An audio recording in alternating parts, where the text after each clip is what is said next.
तो वो 30% 40% से क्या होता है, लेकिन उसमें रिस्क बहुत कम होता है। ये जितने बॉन्ड्स होते हैं इनकी रेटिंग होती है, रेटिंग एजेंसीज हैं हिंदुस्तान में, जैसे क्रिसिल है, केयर है। तो हर एक बॉन्ड की वो रेटिंग करते हैं कंपनी की फाइनेंशियल्स को पढ़ करके कि इस बॉन्ड के मैच्योरिटी पर पैसा मिलना पड़ेगा कि नहीं मिलेगा। नमस्कार सर। नमस्कार। श्री अशोक अग्रवाल जी हैं, जिनको कि पिछले लगभग 40 साल का शेयर्स का बहुत अच्छा अनुभव है। हमने अपने पहले एपिसोड में म्यूचुअल फंड्स के बारे में बात की। आज हम सर से जानेंगे कि म्यूचुअल फंड की कौन कौन सी स्कीम्स होती हैं और इनके क्या क्या फायदे या नुकसान हैं। तो सर, स्वागत है आपका। धन्यवाद। तो आप हमारे दर्शकों को कृपया बताइए कि म्यूचुअल फंड की कौन कौन सी ऐसी स्कीम्स हैं, किस तरीके से इसमें इन्वेस्ट करना चाहिए। हाँ, जैसा मैंने पिछले एपिसोड में बताया था कि म्यूचुअल फंड्स में लोग पब्लिक का पैसा म्यूचुअल फंड कंपनीज इकट्ठा करके और शेयर्स में और बॉन्ड्स वगैरह में इन्वेस्ट करते। तो अब आज हम थोड़ा और समझाते हैं कि एक तो स्ट्रक्चर है कि कंपनी होती है जो म्यूचुअल फंड की स्कीम चलाती है, जैसे कि यूटीआई है, एसेट मैनेजमेंट कंपनी है, एचडीएफसी एसेट मैनेजमेंट कंपनी है, आईसीआईसीआई। तो ऐसे बहुत सारी कंपनीज हैं, मोतीलाल ओसवाल है, पराग पारिक है। इनके पास कई कई स्कीम चलती हैं। अब स्कीम्स में क्या फर्क होता है, कोई स्कीम है जो सिर्फ बड़ी बड़ी कंपनियों को में इन्वेस्ट करती है, उसको बोलते हैं लार्ज कैप। अब बड़ी कंपनी है जैसे हिंदुस्तान लीवर हुई, टाटा स्टील है, टाटा मोटर्स है, तो इनमें कभी कंपनी के डूबने का खतरा नहीं होता। इतनी बड़ी कंपनी है, इनको इतना एक्सपीरियंस है अपने बिजनेस का कि उतार चढ़ाव के बावजूद वो अपना रिटर्न्स धीरे धीरे देती है। तो इसमें ज़्यादा लोगों को सेफ्टी नज़र आती है और रिटर्न भी थोड़ा मॉडरेट होता है। बट दोनों ही चीज़ें हैं, अगर आपको ज़्यादा रिस्क लेना है तो फिर दूसरी चीज़ है। तो ज़्यादातर ये एडवाइस किया जाता है कि लोग मॉडरेट रिस्क वाले स्कीम में पैसा लगाएं। अब लगभग सभी म्यूचुअल फंड कंपनियां, एसेट मैनेजमेंट कंपनियां के पास सिमिलर स्कीम्स होती हैं। मतलब सबके पास लार्ज कैप होगा, सबके पास ऐसी भी स्कीम होती है जहां स्मॉल और मिड कैप कंपनियां होती हैं, जो कंपनियां अभी 5 साल 6 साल से चल शुरू हुई हैं, जिनका अभी बिजनेस बढ़ रहा है धीरे धीरे। उसमें देखिए ग्रोथ ज़्यादा आ सकती है, और अगर उसकी ग्रोथ 25% 50% हुई तो जाहिर सी बात है उसका प्रॉफिट भी जंप करेगा, और जब जंप करेगा तो उसका शेयर मार्केट प्राइस भी जंप करेगा। लेकिन छोटी कंपनी में एक खतरा भी है कि वो गायब भी हो जाती है, 2-4 साल चली और उसके बाद आपको नज़र नहीं आएगा। तो ऐसी कंपनीज में आपको बैलेंस करना है, खतरा कितना है, रिस्क कितना है और रिवॉर्ड ज़्यादा है। तो कुछ लोग, ख़ास तौर से यंग लोग हैं, वो लोग चाहते हैं हम ज़्यादा रिस्क लें, हमको ज़्यादा रिवॉर्ड चाहिए, तो वो स्मॉल कैप स्कीम में लगाते हैं। ये भी सभी फंड मैनेजर्स के पास होता है। और इसके बाद एक और स्कीम आती है जिसको बोलते हैं बैलेंस्ड फंड। बैलेंस फंड वो होता है जिसमें जो फंड मैनेजर है वो 60% 70% पैसा शेयर्स में लगाता है और 30% 40% वो बॉन्ड्स में लगाता है। बॉन्ड्स क्या होते हैं, जब आजकल बहुत सारी कंपनियां बैंक से लोन के लेने के अलावा मार्केट से बॉन्ड्स इशू करती हैं, तो वो बॉन्ड्स म्यूचुअल फंड खरीद लेते हैं, वो बॉन्ड्स LIC खरीद लेता है। तो उस बॉन्ड में थोड़ी रिटर्न बैंक से बेटर आती है। तो वो 30% 40% से क्या होता है, लेकिन उसमें रिस्क बहुत कम होता है।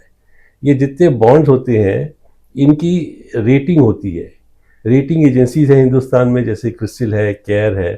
तो हर एक बॉन्ड की वो रेटिंग करते हैं कंपनी की फाइनेंशियल्स को पढ़ करके कि इस बॉन्ड के मैच्योरिटी पर पैसा मिलना पड़ेगा कि नहीं मिलेगा, लोगों को ब्याज टाइम से मिलेगा कि नहीं मिलेगा, और वो बॉन्ड्स की रेटिंग भी घटाते बढ़ाते हैं। सर, ये जो डेब्ट फंड होते हैं जी वो अलग हुआ।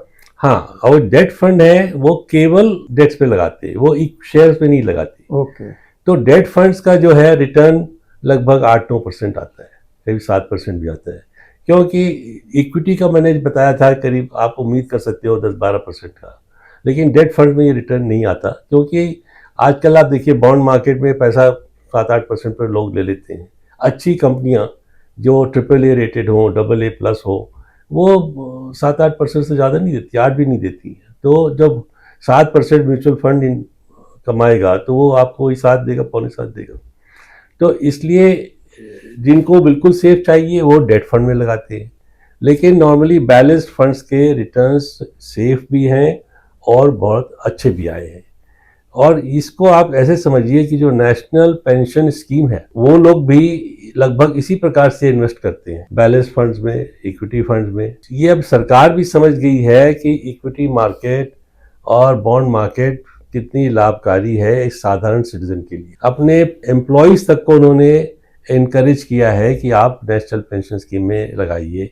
अब तो और पब्लिक भी लगा सकती है नेशनल पेंशन स्कीम में, जिससे कि वो उनका भविष्य सुरक्षित रहे। सर, जैसे सर ने बताया कि एक तो जो ब्लू चिप कंपनीज हुई जिनको कि लार्ज कैप फंड्स कहते हैं, दूसरा हुई मीडियम फंड्स जो कि मीडियम कैप की फंड कंपनीज हुई, और एक स्मॉल कैप। तो ये बैलेंस फंड्स बताया सर ने, जिसमें कि थोड़े से बॉन्ड्स भी रहते हैं और शेयर पिक करके लगाते हैं। इसके अलावा सर और कौन कौन से म्यूचुअल फंड हुए, किस किस टाइप के? ये तो 3 तरीके की स्कीम हुई। चलिए फंड तो एक ही। अब ये एक large cap, mid cap, small cap, balanced fund, एक होता है multi cap fund. Multi cap fund तो क्या है कि वो छोटी कंपनी में भी लगाता है, बड़ी कंपनी में भी लगाता है। ये ऐसे फंड मैनेजर के लिए डिस्क्रिप्शन है, उसको कब चीज समझ में आती है, छोटी में लगाओ कि बड़ी में लगाओ। तो ये पहले तो मल्टी कैप ही होता था, फिर धीरे धीरे लोगों ने स्ट्रेटजी बनाई कि नहीं हम स्मॉल कैप अलग रखेंगे। अब तो सर म्यूचुअल फंड्स में एक और भी चीज देखने में कुछ, जैसे कि केवल डिफेंस सेक्टर अब वो आपकी बात सही। अब एक सेक्टरल फंड्स का भी रिवाज आ गया है कि कुछ लोग कंजम्पशन वाली स्कीम में लगाते हैं, जैसे कि आपके होटल हो गए, फास्ट मूविंग कंज्यूमर गुड्स हो गए, रेस्टोरेंट बिजनेस है, या आपके सॉफ्ट ड्रिंक बिजनेस है। तो कुछ लोग फास्ट मूविंग कंजम्पशन वाला सेक्टर ज़्यादा बढ़ता है। कुछ फंड्स हैं जैसे डिफेंस कब शुरू हो गया साल भर से कि भाई अब डिफेंस इंडस्ट्री प्राइवेट सेक्टर में गवर्नमेंट ने बहुत उसको बढ़ावा दिया है, तो उसके शेयर में भी लोगों ने लगाया है कि भाई अब ये इंडस्ट्री अलग से 10-12 साल अच्छा चलेगी। तो ऐसे सेक्टर स्पेसिफिक भी फंड्स हैं कि कुछ लोगों को सेक्टर पसंद है। एक बैंकिंग इंडस्ट्री का फंड होता है जो सिर्फ बैंक्स में ही पैसा लगाता है। एक फंड है जो फाइनेंशियल सर्विसेज का होता है, जो bank plus financial services company जैसे आपका बजाज फाइनेंस हुआ, श्रीराम फाइनेंस हुआ, चोलामंडलम है, इन सब में लगाती हैं। तो ये सब सेक्टर फंड्स हैं। ये आपकी मर्जी है या निवेशक को समझ में आता है कि भाई मेरे को बैंकिंग इंडस्ट्री में ग्रोथ ज़्यादा नज़र आ रही है, क्योंकि जब देश की इकॉनमी बढ़ेगी तो कर्ज का बिजनेस तो बढ़ेगा, लेंडिंग का बिजनेस तो बढ़ेगा। तो वो एक पैरामीटर है कि अगर इकॉनमी बढ़ रही है तो बैंकिंग बिजनेस बढ़ेगा, और बैंकिंग बिजनेस बढ़ेगा तो बैंक के शेयर्स भी बढ़ेंगे। तो एक वो बेसिक चीज है जहां लोग इन्वेस्ट करना चाहते हैं। एक सर आजकल म्यूचुअल फंड्स में जैसे इसको हम निफ्टी 50 या जी हाँ, एक और स्कीम सब धीरे धीरे पॉपुलर हो रही है, जो इसको कहते हैं पैसिव फंड। हाँ, जिसपे फंड मैनेजर एक अपना इन्वेस्टमेंट पैटर्न वही बनाता है जैसे कि निफ्टी 50 हो। जो शेयर्स निफ्टी 50 में 50 शेयर हैं और जिस प्रोपोर्शन में है वो उसी प्रोपोर्शन में अपनी स्कीम में लगाता है। इस पे ये फ़ायदा है कि एक तो कॉस्ट कम होती है, फंड मैनेजर को रिसर्च नहीं करना है, उसको तो सिर्फ कॉपी करना है कि निफ्टी में आज क्या चल रहा है, और उस फंड का परफॉर्मेंस निफ्टी के लगभग बराबर चलता है। निफ्टी ऊपर जाएगी तो उसका एनएवी घटेगा, बढ़ेगा, और अगर निफ्टी नीचे है तो बढ़ेगा। ये भी एक बहुत अच्छा ऑप्शन है लोगों के इन्वेस्ट करने के लिए, क्योंकि इसमें फंड मैनेजर के खर्चे बहुत कम होते हैं और इनमें जो चार्जेस होता है फंड मैनेजर का वो बहुत कम होता है। अब जाहिर सी बात है, अगर आप इसमें लगाएंगे तो आपका फंड मार्केट के बराबर रिटर्न देगा, मार्केट से ऊपर नहीं देगा।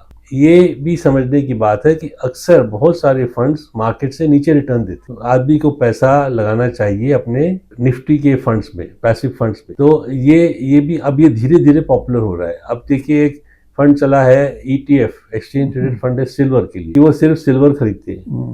ETF है गोल्ड के लिए एक्सचेंज में। तो ये sector wise, product wise passive funds में भी लगाने से लोगों को फ़ायदा है। और भाई लेकिन सबसे बात रिपीट करने वाली ये है, कोई भी आदमी इन्वेस्टमेंट के लिए आगे जाए वो ये सोच के चले कि मुझे ये पैसे 5-7 साल के लिए निकालने देंगे।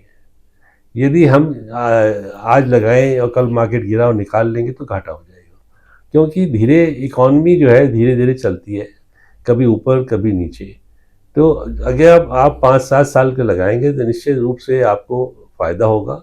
हो सकता है कि फ़ायदा थोड़ा कम भी हो, डिपेंड्स कि आपकी एंट्री का टाइम क्या है और आपके एग्जिट का टाइम क्या है। अब अगर जब मार्केट ख़राब होता है, जैसे कोरोना में 2020 का था, अब मार्च अप्रैल के महीने डाउन हुए, अगर किसी ने लगाया होता उस समय अरे चिंता नहीं करो आगे तो बढ़ेगा ही, आज उसके पैसे चौगुने हो जाते हैं। हाँ, लेकिन उस समय तो सबकी नॉर्मल टेंडेंसी है कि भाई कल क्या होगा अभी रहने दो, और अगर तेजी में लगाएंगे तो फिर रिटर्न कम आएगा। लेकिन 5-6 साल के पीरियड में एक एवरेज होना आता है, ऊंच नीच सब एवरेज होने लगती है। तो इसलिए जिसको इन्वेस्ट करना है उसको धीरे धीरे इन्वेस्ट करना चाहिए। कोई नहीं जानता कि मार्केट कब ऊपर जाएगा कब नीचे जाएगा कितना ऊपर जाएगा, इसलिए आप अपना पैसा एक दिन में न लगा के डिवाइड करके साल भर में डिवाइड लगा दीजिए। आजकल तो सिप की है आपको। यही सिप का यही कॉन्सेप्ट है कि थोड़ा थोड़ा हर महीने लगाते जाइए, जिससे कि मार्केट का नीचे है तो आपको फायदा है, ऊपर है तो आपका कम इन्वेस्टमेंट हुआ, तो जिससे कि आपका इन्वेस्टमेंट एक तरीके से एवरेज आउट हो गया साल भर में। क्यों आप ये देखिए निफ्टी पिछले साल से इस साल में मुश्किल से सेम प्राइस है या 1-2% घट बढ़ी है, बीच में 5% ऊपर नीचे चला है। अगर आपने ऊपर में इन्वेस्ट किया होगा तो आपको आज लगेगा मेरा नुकसान हो गया, अब नीचे ने किया है तो बढ़िया है। तो ये तो बहुत मुश्किल है कि आप इतने स्मार्ट हो कि आप नीचे में ही करें। अगर आपने एवरेजिंग इज सिप से आपने लगाया हर महीने, तो जो 12 महीने का एवरेज है वो आपका इन्वेस्टमेंट हो गया, तो उससे आपको बेनिफिट होगा। तो ये लेकिन ये अगर आपके पास लमसम भी है इन्वेस्टमेंट करने को तो नॉर्मल मार्केट कंडीशंस में आप लगा सकते हो, कोई जरूरी नहीं कि हमें सिप के लिए वेट करना है, के लिए जब इन्वेस्ट है हमें सिप के लिए वेट करना है ऐसा कोई आवश्यक नहीं है।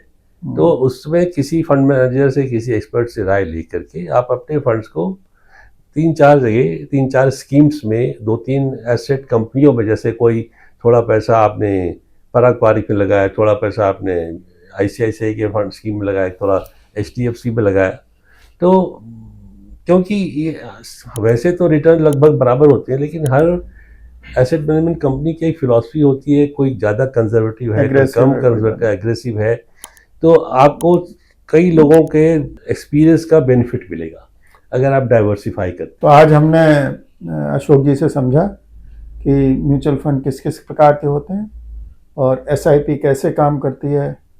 साथ में सर की राय यही है कि डाइवर्स आपको छोटे छोटे से पैकेट्स बना के आप उसमें आप इन्वेस्ट कीजिए तो फायदा होगा। अब हम अगले एपिसोड में सर से कुछ स्पेसिफिक रिसर्च की हुए पिछले सालों में जो म्यूचुअल फंड ने कितना कितना रिटर्न दिया है इस पर हम बात करेंगे। Thank you very much. नमस्कार। नमस्कार।